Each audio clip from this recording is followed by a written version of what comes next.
વિશ્વ હિન્દુ પરિષદને 50 વર્ષ પૂર્ણ થતા તેની સુવર્ણ જયંતિ પ્રસંગે હિંમતનગર ખાતે હિન્દુ સંમેલનનું આયોજન કરવામાં આવનાર છે। વિશ્વ હિન્દુ પરિષદને 50 વર્ષ પૂર્ણ થતા તેની સુવર્ણ જયંતિ પ્રસંગે આજે હિંમતનગર ખાતે હિન્દુ સંમેલનનું આયોજન કરવામાં આવેલું, જેમાં વિશ્વ હિન્દુ પરિષદના આંતરરાષ્ટ્રીય મહામંત્રી ચંપતરાયજી ખાસ ઉપસ્થિત રહ્યા। હિન્દુ જાગરણ સંગઠનને મજબૂત કરવા પરિષદ દ્વારા આ કાર્યક્રમ ચલાવાતો હોવાનું જણાવી તેમણે ઘર વાપસી કાર્યક્રમને પણ આજનો નહીં પણ 1964થી ચલાવાતો હોવાનું જણાવ્યું હતું। તો બૌદ્ધ અને જૈન ધર્મ પણ હિન્દુ છે એવું જણાવી આગામી સમયમાં હિન્દુ એકતા મજબૂત કરવા ઉપર પણ ખાસ ધ્યાન આપશે તેવું તેમણે જણાવ્યું હતું।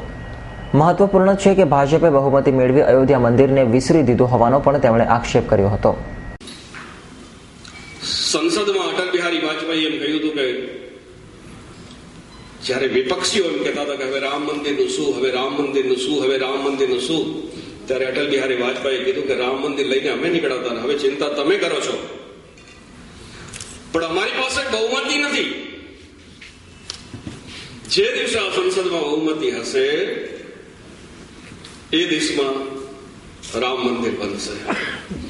સાહેબ, હવે તો કોઈએ કશું બોલવા જેવું છે?